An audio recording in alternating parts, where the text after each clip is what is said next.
Hello guys, welcome to my channel Ganavi vlogs. ಏನಪ್ಪ ಇವತ್ತೇನೋ ಸ್ಪೆಷಲಾಗಿ ಮತ್ತೆ ಏನೋ ಮಾಡ್ತವ್ರೆ ಅಂತ ನೀವು ಅಂದ್ಕೊಳ್ತಾ ಇರ್ಬೋದು. ಹೌದು, ನಾನು ಫಿಶ್ ಸಾಂಬಾರ್ ಮತ್ತೆ ಫಿಶ್ ತವಾ ಫ್ರೈ ಮಾಡೋಣ ಅಂತ ಫಿಶ್ನ ನೀಟಾಗಿ ತೊಳ್ಕೊಳ್ತಾ ಇದ್ದೀನಿ. ನಮ್ಮ ಮನೆಯವ್ರು ತಂದು ಕೊಟ್ಟಿದ್ರು. ನೋಡ್ತಾ ಇರ್ಬೋದು ಎಷ್ಟು ಫ್ರೆಶ್ ಆಗಿ ಕಾಣಿಸ್ತಿದೆ ಮೀನು. ಫಸ್ಟ್ ತವಾ ಫ್ರೈ ಮಾಡೋಣ ಅಂತ ಮಾಡ್ತಾ ಇದ್ದೀನಿ. ಅದಕ್ಕೆ ಬೇಕಾಗಿರೋ ಇಂಗ್ರೀಡಿಯೆಂಟ್ಸ್ ಬಂದ್ಬಿಟ್ಟು ಖಾರದ ಪುಡಿ, ಧನಿಯಾ ಪುಡಿ, ಅರಿಶಿನ ಪುಡಿ, ಈ ಮೂರು ಆ್ಯಡ್ ಮಾಡ್ಕೊಳ್ತಾ ಇದ್ದೀನಿ. ಏನಪ್ಪ ಮಸಾಲ ಇಷ್ಟೊಂದು ಹಾಕ್ತಿದ್ದಾರೆ ಅಂತ ನೀವು ಅಂದ್ಕೋಬಹುದು. ಸ್ಪೈಸಿ ಆಗಿರ್ಲಿ ಅಂತ ಆ್ಯಡ್ ಮಾಡ್ಕೊಳ್ತಾ ಇದ್ದೀನಿ. ಹಾಗೆ ಶುಂಠಿ ಬೆಳ್ಳುಳ್ಳಿ ಪೇಸ್ಟ್ ಆ್ಯಡ್ ಮಾಡ್ಕೊಳ್ತಾ ಇದ್ದೀನಿ. ಒಂದು ಅರ್ಧ ನಿಂಬೆಹಣ್ಣು ಬೇಕಾಗುತ್ತೆ ಹುಳಿಗೋಸ್ಕರ. ಒಂದು ಅರ್ಧ ನಿಂಬೆಹಣ್ಣು ಅದು ಚೆನ್ನಾಗಿ ಹಿಂಗೆ ಇಂಟ್ಕೋಬೇಕು. ಅದರಲ್ಲಿರೋ ಜ್ಯೂಸ್ ಎಲ್ಲ ನೀಟಾಗಿ ಮಿಕ್ಸ್ ಮಾಡ್ಕೋಬೇಕು. ನೆಕ್ಸ್ಟ್ ರುಚಿಗೆ ಬೇಕಾದಂಥ ಉಪ್ಪು ಹಾಕ್ಕೊಳ್ತಾ ಇದ್ದೀನಿ. ಆಮೇಲೆ ಚೆನ್ನಾಗಿ ಮಿಕ್ಸ್ ಮಾಡ್ಕೋಬೇಕು. ಸ್ವಲ್ಪ ನೀರಲ್ಲಿ ಹಾಕಿ ಕೈ ಬೆಳ್ಳಲ್ಲಿ ಮಿಕ್ಸ್ ಮಾಡ್ಕೋಬೇಕು ನೀಟಾಗಿ. ತುಂಬ ನೀರು ಬೇಡ, ಈ ಥರ ಗಟ್ಟಿನೇ ಇರಬೇಕು. ಆವಾಗ ಚೆನ್ನಾಗಿರುತ್ತೆ. ಪೀಸ್ಗೆಲ್ಲ ಮಸಾಲ ಚೆನ್ನಾಗಿ ಅಂಟ್ಕೊಳ್ಳುತ್ತೆ.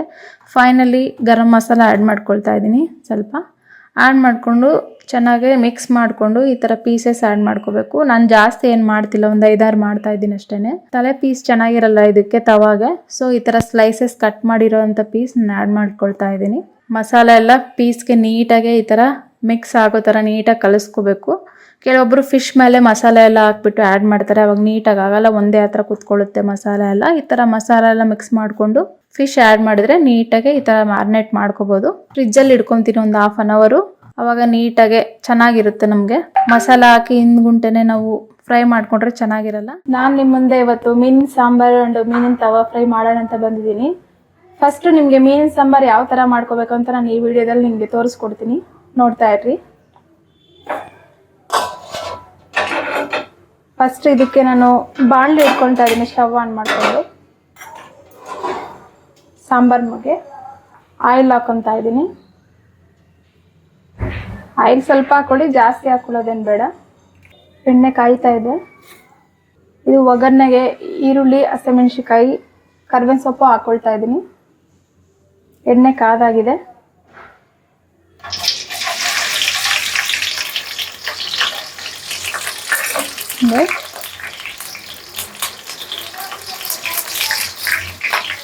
ಕರಿಬೇವಿನ ಸೊಪ್ಪು ಹಾಕ್ತಾ ಇದ್ದೀನಿ.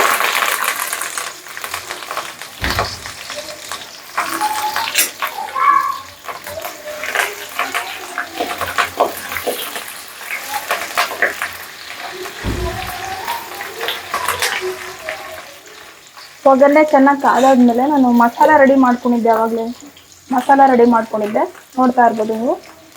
ಇದರಲ್ಲಿ ನಾನು ಟೊಮೊಟೊ, ಈರುಳ್ಳಿ ಮತ್ತು ಬೆಳ್ಳುಳ್ಳಿ, ಕೊತ್ತಂಬರಿ ಸೊಪ್ಪು, ಧನಿಯಾ ಪುಡಿ, ಖಾರದ ಪುಡಿ ಎಲ್ಲ ಆ್ಯಡ್ ಮಾಡ್ಕೊಂಡಿದ್ದೀನಿ. ಇದನ್ನು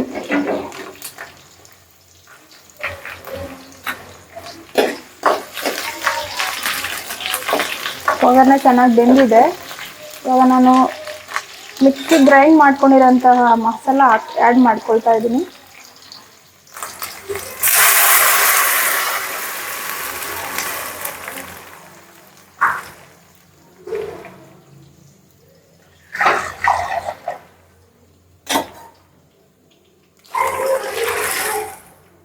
ನೋಡ್ಕೋಬೇಕು, ನಿಮಗೆ ಗಟ್ಟಿ ಬೇಕಂದ್ರೆ ಗಟ್ಟಿಗೆ ಮಾಡ್ಕೋಬೋದು, ತೆಳ್ಳಗೆ ಬೇಕಂದ್ರೆ ತೆಳ್ಳಗೆ ಮಾಡ್ಕೋಬೋದು ಸಾಂಬಾರು.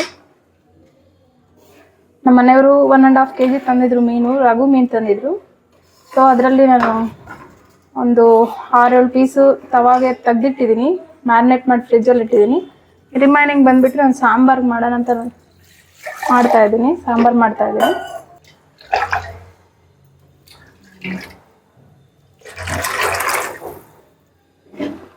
ಇಷ್ಟಿದ್ರೆ ಸಾಕಾಗುತ್ತೆ, ನೋಡಿಸ್ತಾ ಇರ್ತೀನಿಲ್ಲ, ಇಷ್ಟಿದ್ರೆ ಸಾಕಾಗುತ್ತೆ. ಇದರಲ್ಲಿ ನಾನು ಮುಂಚೆ ಹುಳಿ ಆ್ಯಡ್ ಮಾಡ್ತೀನಿ ಇದು ಕುದಿಬೇಕಾದ್ರೆ.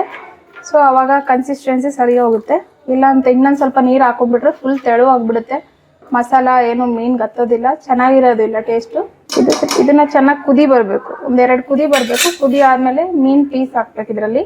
ಇದು ಪಾತ್ರೆ ಮುಚ್ಚಿದ್ದೀನಿ, ಬೇಗ ಕುದಿ ಬರುತ್ತೆ. ರುಚಿಗೆ ತಕ್ಕಂಥ ಸಾಲ್ಟ್ ಹಾಕ್ಕೊಳ್ತಾ ಇದ್ದೀನಿ. ಸ್ವಲ್ಪ ಹಾಕ್ಕೊಳ್ಳಿ, ಜಾಸ್ತಿ ಹಾಕ್ಕೊಳ್ಳೋದು ಬೇಡ. ಪಾತ್ರೆ ಮುಚ್ತಾ ಇದ್ದೀನಿ ಕುದಿ ಬರೋಕ್ಕೋಸ್ಕರ, ಬೇಗ ಕಾಯುತ್ತೆ ಈ ಥರ ಮುಚ್ಕೊಂಡ್ರೆ. ಸೊ ನಿಮ್ಮ ಮನೇಲಿ ಏನೇನು ಮಾಡಿದ್ದಾರೆ ಅಂತ ನನ್ನ ಕಾಮೆಂಟ್ ಬಾಕ್ಸಲ್ಲಿ ತಿಳಿಸಿ. ಚಿಕನ್ ಮಾಡಿದ್ದೀರಾ ಅಥವಾ ಮಟನ್ ಮಾಡಿದ್ದೀರಾ ಅಂತ ನನ್ನ ಕಾಮೆಂಟ್ ಬಾಕ್ಸಲ್ಲಿ ತಿಳಿಸಲೇಬೇಕು ನೀವು. ಕಾಯಿ ಹಾಕಿ ಮಾಡ್ತಾರೆ, ಬಟ್ ನಾನು ಕಾಯಿ ಹಾಕಿಲ್ಲ ಇದರಲ್ಲಿ. ಮೀನಿನ ಸಾಂಬಾರಿಗೆ ಕಾಯಿ ಹಾಕ್ಬಾರ್ದು. ಇದು ಮೀನಿನ ಸಾಂಬಾರಿಗೆ ಕಾಯಿ ಹಾಕ್ಬಾರ್ದು. ಹುಣಸೆ ಹುಳಿ ಹಾಕಿದ್ರೆ ತುಂಬಾನೇ ಟೇಸ್ಟ್ ಬರುತ್ತೆ. ನಾನು ಟೊಮೊಟೊ ಆ್ಯಡ್ ಮಾಡಿದ್ದೀನಿ, 1-2 ಮಾಡಿದ್ದೀನಿ. ಸ್ವಲ್ಪ ಹುಳಿ ಹಿಂಡ್ಕೊಳ್ತೀನಿ, ಜಾಸ್ತಿ ಹಾಕಲ್ಲ. ಏನಾಯ್ತಮ್ಮ ಅಡಿಗೆ? ಮೀನು ಸಾಂಬಾರು ಮಾಡ್ತಾ ಇದ್ದೀನಿ. ಮತ್ತೆ ತವಾ ಮಾಡು ಅಂತ ಹೇಳಿದ್ದಲ್ವಾ, ಅದಕ್ಕೆ ಮಸಾಲೆ ಎಲ್ಲ ಹಾಕ್ಬಿಟ್ಟು ಮಿಕ್ಸ್ ಮಾಡಿ ಮ್ಯಾರಿನೇಟ್ ಮಾಡಿ ಫ್ರಿಜ್ಜಲ್ಲಿ ಇಟ್ಟಿದ್ದೀನಿ. ಇದಕ್ಕೇನು ಮುದ್ದೆ ಮಾಡ್ಬೇಕಾ, ರೈಸ್ ಮಾಡ್ಬೇಕಾ? ರೈಸ್ ಮುದ್ದೆ ಬೇಡ, ಮೀನಿಗೆ ಚೆನ್ನಾಗಿರಲ್ಲ, ರೈಸ್ ಮಾಡ್ಬೇಕು.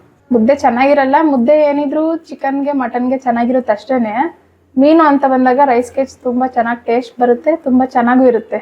ಇದು ಕುದಿ ಬರೋ ಅಷ್ಟರಲ್ಲಿ ನಾನು ಹುಣ್ಸೆಹಣ್ಣು ಕಲಸ್ಕೊತಾ ಇದ್ದೀನಿ. ಆವಾಗಲೇ ನೀರು ಹಾಕ್ಬಿಟ್ಟು ನೆನೆ ಹಾಕಿದ್ದೆ. ಚೆನ್ನಾಗೆ ಹುಳಿ ಚೆನ್ನಾಗಿ ಬರುತ್ತೆ. ಮೆತ್ತವಾದರೆ ಚೆನ್ನಾಗಿ ಕ್ಯೂಸ್ಬೋದು, ಈ ಥರ ಕ್ಯೂಸ್ಬಿಟ್ರೆ ಚೆನ್ನಾಗಿ ಬರುತ್ತೆ ರಸನ.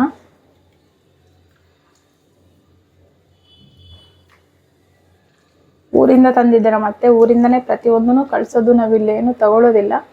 ಇಷ್ಟ ಆದರೆ ಇದರಲ್ಲೊಂದು ಹಾಫ್ ಹಾಕ್ತೀನಿ, ಜಾಸ್ತಿ ಏನು ಹಾಕಲ್ಲ. ಹುಳಿ ಮತ್ತೆ ಜಾಸ್ತಿ ಆಗಿಬಿಡುತ್ತೆ. ಆಲ್ರೆಡಿ ಟೊಮೊಟೊ ಸೇರಿಸ್ಕೊಂಡಿದ್ದೀನಿ ನಾನು.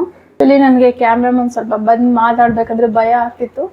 ಸೊ ನಮ್ಮ ಮನೆಯವರು ಚೆನ್ನಾಗಿ ಮೋಟಿವೇಟ್ ಮಾಡಿದ್ದಾರೆ, ಸಪೋರ್ಟ್ ಚೆನ್ನಾಗಿ ಮಾಡ್ತಾರೆ ನಮ್ಮ ಮನೆಯವರು. ನನಗೆ ಯೂಟ್ಯೂಬ್ ಚಾನಲ್ ಸ್ಟಾರ್ಟ್ ಮಾಡ್ಬೇಕಂದ್ರೆ ಮೇಯ್ನ್ ನನ್ನ ಗಂಡನೇ ಕಾರಣ. ಸೊ ಅವ್ರು ಚೆನ್ನಾಗಿ ಧೈರ್ಯ ಕೊಡ್ತಾರೆ, ಚೆನ್ನಾಗಿ ಸಪೋರ್ಟ್ ಮಾಡ್ತಾರೆ. ಎಲ್ಲ ಥರನೂ ನಂಗೆ ಅವರು ಎಲ್ಲ ವಿಷಯದಲ್ಲೂ ಸಪೋರ್ಟ್ ಮಾಡ್ತಾರೆ. ಸೊ ನಾನು ಅದಕ್ಕೆ ಯೂಟ್ಯೂಬ್ ಚಾನಲ್ ಇಷ್ಟು ಧೈರ್ಯವಾಗಿ ನಾನು ಮಾತಾಡೋದು ಕಲ್ತಿದ್ದೀನಿ ಅವ್ರು ನೋಡಿಬಿಟ್ಟು. ನಾನು ಕಿಚನ್ ಅಷ್ಟೊಂದು ಇಲ್ಲಿ ಸ್ಪೇಸಿಯಸ್ ಆಗಿಲ್ಲ. ಸ್ಪೇಸಿಯಸ್ ಆಗಿದ್ದರೆ ಇನ್ನೂ ಚೆನ್ನಾಗಿರೋದು, ವಿಡಿಯೋ ಮಾಡೋಕ್ಕೂ ನಮಗೂ ಎಲ್ಲ ಸ್ಪೇಸಿಯಸ್ ಆಗಿದ್ರೆ ಇನ್ನೂ ಚೆನ್ನಾಗಿ ನಮಗೆ ಕನ್ವೀನಿಯೆಂಟ್ ಆಗಿರೋದು, ಎಲ್ಲನೂ ಕಂಫರ್ಟ್ ಆಗಿರೋದು. ಚಿಕ್ಕದು ಸ್ವಲ್ಪ ಅಡ್ಜಸ್ಟ್ ಮಾಡ್ಕೊಳ್ಳಿ. ಯಾಕೆ ಪಾತ್ರೆ ಸ್ಟ್ಯಾಂಡಲ್ಲಿ ಏನೂ ಪಾತ್ರೆ ಹಾಕಿಲ್ಲ ಅಂತ ನೀವು ಅಂದ್ಕೋಬೋದು. ವಾಶ್ ಮಾಡಿ ಎಲ್ಲ ಟಬ್ಬಲ್ಲಿ ಹಾಕಿದ್ದೀನಿ. ನೀರೆಲ್ಲ ಇಟ್ಕೊಂಡಾದ್ಮೇಲೆ ನಾನು ಸ್ಟ್ಯಾಂಡಲ್ಲಿ ಶಿಫ್ಟ್ ಮಾಡ್ತೀನಿ ಅವನ್ನ. ಈ ಮನೆನ ನೆಕ್ಸ್ಟ್ ವೀಡಿಯೋದಲ್ಲಿ ಹೋಮ್ ಟೂರ್ ಮಾಡಿ ನಿಮಗೆ ವಿಡಿಯೋ ತೋರಿಸ್ಕೊಡ್ತೀನಿ ಯಾವ ಥರ ಇದೆ ಈ ಮನೆ ಅಂತ. ಕುದಿತಾ ಇದೆ, ನೋಡ್ತಾ ಇರ್ಬೋದು, ಚೆನ್ನಾಗಿ ಕುದಿ ಬರ್ತಿದೆ. ಇವಾಗ ಹುಣಸೆ ಹುಳಿ ಆ್ಯಡ್ ಮಾಡ್ತೀನಿ ನಾನು. ಇವಾಗ ಮಾಡಿದರೆ ಚೆನ್ನಾಗಿ ಕುದಿ ಬರುತ್ತೆ, ಚೆನ್ನಾಗಿ ಮಿಕ್ಸಪ್ ಆಗುತ್ತೆ ಎರಡೂ.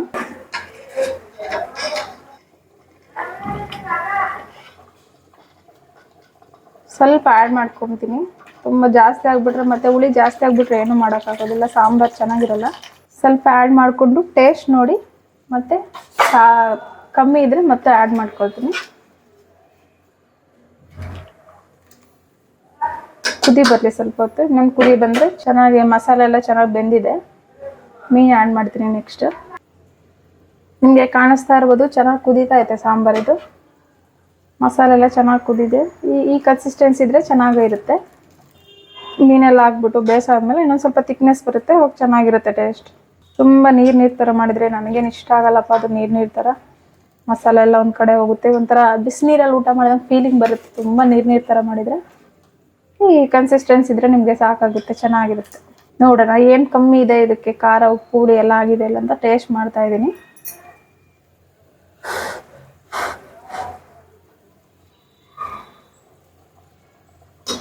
ಖಾರ ಉಪ್ಪು ಎಲ್ಲ ಆಗಿದೆ, ಇನ್ನೂ ಕಮ್ಮಿ ಇದ್ದಂಗಿದೆ. ಉಪ್ಪು ಆ್ಯಡ್ ಮಾಡ್ತೀನಿ.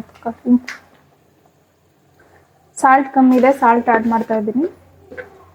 ಸ್ವಲ್ಪ ಜಾಸ್ತಿ ಬೇಡ, ಸಾಕು.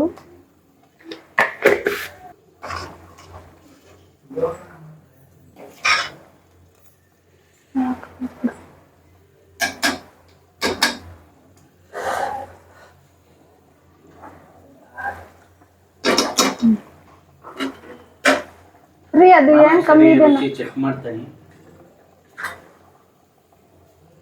ತುಂಬ ಚೆನ್ನಾಗಿದೆ, ಯಾಕೆಂತಂದರೆ ನಮ್ಮ ಅತ್ತೆ ಕಳಿಸಿದ ಮಸಾಲ, ಹಾಗೆ ನಮ್ಮ ಅಮ್ಮನೂ ಕೂಡ ಮಸಾಲೆಗಳನ್ನು ಮಾಡ್ತಾರೆ ಚೆನ್ನಾಗಿ.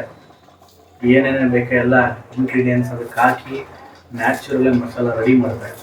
ತುಂಬ ಚೆನ್ನಾಗಿ ಕುದೀತಾ ಇದೆ. 10 ನಿಮಿಷದಲ್ಲೇ ಮೀನು ಬೆಂದ್ಬಿಡುತ್ತೆ. ಚಿಕನ್ನು ಮಟನ್ ರೀತಿ ಅಲ್ಲ. ನಾನಿನ್ನೇ ಉಪ್ಪು ಖಾರ ಎಲ್ಲ ಆಗಿದೆಯಾ? ಚೆನ್ನಾಗಿದೆ. ಮೀನು ಹಾಕ್ಲಾ? ಹಾಕ್ಬಿಡಿ. ಫುಲ್ ಫ್ರೆಶ್ ಮೀನು, ತುಂಬ ಚೆನ್ನಾಗಿದೆ. ಇದು ಆ್ಯಡ್ ಮಾಡ್ತೀನಿ, ಪೀಸ್ ಎಲ್ಲ ಆ್ಯಡ್ ಮಾಡ್ತೀನಿ. ಇದು ತಲೆ ಎಲ್ಲ ಚೆನ್ನಾಗಿರಲ್ಲ ತವಾಗೆ, ಸೊ ನಾನು ಅದಕ್ಕೆ ತವಾಗೆ ತಲೆ ಆ್ಯಡ್ ಮಾಡ್ತಾ ಇಲ್ಲ. ಸಾಂಬಾರಿಗೆ ತಲೆ ಹಾಕ್ತಾ ಇದ್ದೀನಿ, ಚೆನ್ನಾಗಿರುತ್ತೆ. ಅಡ್ಜಸ್ಟ್ ಮಾಡ್ಕೊಳ್ಳೋಣ. ಈ ಮಸಾಲ ಚೆನ್ನಾಗಿ ಮುಣಗಿದ್ರೆ ಪೀಸು ಚೆನ್ನಾಗಿ ಟೇಸ್ಟಾಗಿರುತ್ತೆ. ಖಾರ ಉಪ್ಪೆಲ್ಲ ಹಾಕ್ತದೆ ಚೆನ್ನಾಗಿ. ಪ್ಲೇಟ್ ಮುಚ್ತಾ ಇದ್ದೀನಿ. ಈಗ ಒಂದು ಕುದಿಗೆ ಹಾಕಿ ಮಾಡಿಬಿಡೋಣ, ಬೇಯುತ್ತೆ. ನೆಕ್ಸ್ಟ್ ತವಾ ಮಾಡ್ಕೊಳ್ತೀನಿ ನಾನು. ನೋಡಿ ಫ್ರಿಜ್ಜಲ್ಲಿ ಇಟ್ಟಿದ್ದೆ, ಮಸಾಲೆ ಚೆನ್ನಾಗಿ ಮ್ಯಾರಿನೇಟ್ ಆಗಿದೆ. ಪೀಸ್ಗೆಲ್ಲ ಚೆನ್ನಾಗಿ ಮ್ಯಾರಿನೇಟ್ ಆಗಿಬಿಟ್ಟೈತೆ. ಈ ಥರ ನೋಡಿ, ಈ ಥರ ಫ್ರಿಜ್ಜಲ್ಲಿ ಇಟ್ಟರೆ ಸ್ವಲ್ಪ ಗಟ್ಟಿ ಬರುತ್ತೆ, ಮಸಾಲೆ ಎಲ್ಲ ಗಟ್ಟಿಯಾಗಿ ಚೆನ್ನಾಗಿ ಅದಕ್ಕೆ ಪೀಸ್ಗೆಲ್ಲ ಚೆನ್ನಾಗಿ ಅಂಟ್ಕೊಳ್ಳಿದ್ದೆ. ಒಂದು ಹಾಫ್ ಆನ್ ಅವರ್ ಆಯಿತು ನಾನು ಫ್ರಿಜ್ಜಲ್ಲಿಟ್ಟು. ಸಾಂಬಾರು ಮಾಡೋದಕ್ಕಿಂತ ಮುಂಚೆ ಫ್ರಿಜ್ಜಲ್ಲಿಟ್ಟು ಸಾಂಬಾರು ಸ್ಟಾರ್ಟ್ ಮಾಡಿದೆ ಮಾಡೋದು. ಚೆನ್ನಾಗಿದೆ, ಚೆನ್ನಾಗಿ ರೋಸ್ಟ್ ಆಗಿದೆಲ್ಲ, ಚೆನ್ನಾಗಿ ಮ್ಯಾರಿನೇಟ್ ಆಗಿಬಿಟ್ಟಿದೆ. ತಳ ಹಿಡಿಯುತ್ತೆ ನೋಡೋಣ, ಹಂಗೆ ಬಿಟ್ಬಿಟ್ರೆ ತಳ ಹಿಡಿಯುತ್ತೆ. ಸೊ ಒಂದು ಟೈಮ್ ಹಿಂಗೆ ಮಿಕ್ಸ್ ಮಾಡ್ಕೋಬೇಕು, ಜಾಸ್ತಿ ಮಿಕ್ಸ್ ಮಾಡೋದು ಬೇಡ, ಪೀಸ್ ಎಲ್ಲ ಮುರಿದೋಗ್ಬಿಡುತ್ತೆ. ಮೀನು ತುಂಬ ಭಾಳ ಸಾಫ್ಟ್ ಸೆನ್ಸಿಟಿವ್ ಇರುತ್ತೆ, 5 ನಿಮಿಷಕ್ಕೆಲ್ಲ ಬೆಂದೋಗ್ಬಿಡುತ್ತೆ. ಸುಮ್ಮನೆ ಹಿಂಗೆ ತಳ ಹಿಡಿಬಾರ್ದಂತ ಹಿಂಗೆ ಸುಮ್ಮನೆ ಒಂದು ಟೈಮ್ ಹಿಂಗೆ ತಿರುಗಿಸ್ಬೇಕಷ್ಟೇ. 1-2 ನಿಮಿಷ ಬೆಂದೋಗ್ಬಿಡುತ್ತೆ. ಸಂಡೇ ಬಂದರೆ ಮನೇಲಿ ತುಂಬಾ ಕೆಲಸ ಇರುತ್ತೆ ಹೆಣ್ಮಕ್ಳಿಗೆ, ಎಲ್ಲರಿಗೂ ಅಷ್ಟೇ, ನಾನು ಒಬ್ಳಿಗೆ ಅಂತಲ್ಲ, ಎಲ್ಲರಿಗೂ ಅಷ್ಟೇ. ಮನೆಯೆಲ್ಲ ಕ್ಲೀನ್ ಮಾಡೋದು, ಪಾತ್ರೆ ಕಸ ತುಂಬಾ ಕೆಲಸ ಇರುತ್ತೆ. ಅದರಲ್ಲಿ ಸಂಡೇ ಬಂದರೆ ನಮ್ಮ ಮನೆಯವ್ರು ಏನಾದರೂ ಸ್ಪೆಷಲ್ ಮಾಡಲೇಬೇಕು ಅವ್ರಿಗೆ. ನೋಡೋಣ ಸಾಂಬಾರು ಹೆಂಗಾಗುತ್ತೆ ಅಂತ ನೋಡೋಣ. ಕೊತ್ತಂಬರಿ ಸೊಪ್ಪು ಹಾಕ್ತಾ ಇದ್ದೀನಿ ಲಾಸ್ಟು.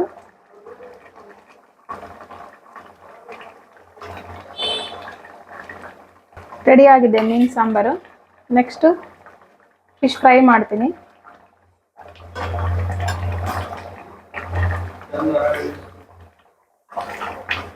ಓಕೆ, ಗ್ಯಾಸ್ ಆಫ್ ಮಾಡ್ತಾ ಇದ್ದೀನಿ. ಒಂದು ತವ ಇಟ್ಕೊಂಡು ಸ್ವಲ್ಪ ಎಣ್ಣೆ ಬಿಟ್ಟು ಚೆನ್ನಾಗಿ ಕಾದಾದ್ಮೇಲೆ ಈ ಥರ ಮೀನು ಸೇರಿಸ್ತಾ ಇದ್ದೀನಿ. ಅದರಲ್ಲಿ ಸ್ವಲ್ಪ ಆಯಿಲ್ ಹಾಕೋಬೇಕು, ಜಾಸ್ತಿ ಆಯಿಲ್ ಬೇಡ. ಈ ಥರ ಒಂದು ಕಡೆ ಬೆಂದಾದ್ಮೇಲೆ ಮೀಡಿಯಮ್ ಫ್ಲೇಮಲ್ಲಿ ಇಟ್ಕೊಂಡು ಈ ಥರ ಎಳ್ಗಡೆನೂ ಚೆನ್ನಾಗಿ ರೋಸ್ಟ್ ಮಾಡ್ಕೋಬೇಕಾಗುತ್ತೆ. ಹೈ ಫ್ಲೇಮಲ್ಲಿ ಇಟ್ಟರೆ ಸೀದೋಗ್ಬಿಡುತ್ತೆ, ಮಸಾಲ ಬೇರೆ ಸೇರಿಸಿರ್ತೀವಲ್ಲ, ಸೊ ಅದಕ್ಕೆ ಸೀದೋಗ್ಬಿಡುತ್ತೆ. ಲೋ ಫ್ಲೇಮಲ್ಲೇ ಇಟ್ಕೊಂಡು ಈ ಥರ ಎಲ್ಲ ಚೆನ್ನಾಗಿ ನೀಟಾಗಿ ಬೇಯಿಸ್ಕೊಳ್ತಾ ಇದ್ದೀನಿ. ನೋಡ್ತಾ ಇದ್ರೇ ಬಾಯಲ್ಲಿ ನೀರು ಬರ್ತಾ ಇದೆ ನನಗೆ. ನೋಡ್ತಾ ಇರ್ಬೋದು, ತುಂಬ ಚೆನ್ನಾಗಿ ರೋಸ್ಟ್ ಆಗಿದೆ. 2 ಕಡೆನೂ ರೋಸ್ಟ್ ಮಾಡಿಕೊಂಡು ಅದು ಮಸಾಲ ಹಾಕಿರೋದು ಎಣ್ಣೆಗೆಲ್ಲ ಒಂಥರ ಕಪ್ಪದಾಗ ಆಗಿರುತ್ತೆ. ಸೊ ಅದೆಲ್ಲ ತೆಗಿತಾ ಇದ್ದೀನಿ. ರೆಡಿ ಆಗಿದೆ ಇದು ಫಿಶ್ ತವಾ ಫ್ರೈ, ರೆಡಿ ಆಗಿದೆ. ಪಾತ್ರೆಯಲ್ಲಿ ಸೇರಿಸ್ಕೊಳ್ತಾ ಇದ್ದೀನಿ. ನೋಡ್ತಾ ಇರ್ಬೋದು, ತುಂಬ ಸಿಂಪಲ್ ಆಗಿ ತುಂಬ ಕಮ್ಮಿ ಇಂಗ್ರೀಡಿಯೆಂಟ್ಸ್ ಹಾಕ್ಬಿಟ್ಟು ಎಷ್ಟು ಚೆನ್ನಾಗಿ ಎಷ್ಟು ರುಚಿಯಾಗಿ ಈ ಥರ ಮಾಡ್ಕೋಬೋದು. ಟೇಸ್ಟ್ ಮಾಡೋಣ ಹೆಂಗಿದೆ ಅಂತ.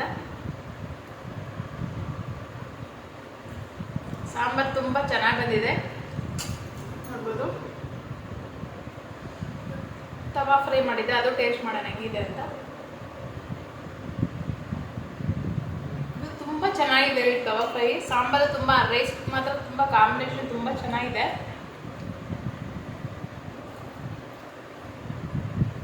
ನಿಮ್ಮ ಮನೇಲಿ ಏನೇನು ಸ್ಪೆಷಲ್ ಮಾಡಿದ್ದೀರಾ ಇವತ್ತು ಸಂಡೇ ಅಂತ ಕಾಮೆಂಟ್ ಬಾಕ್ಸಲ್ಲಿ ತಿಳಿಸಿ. Thank you.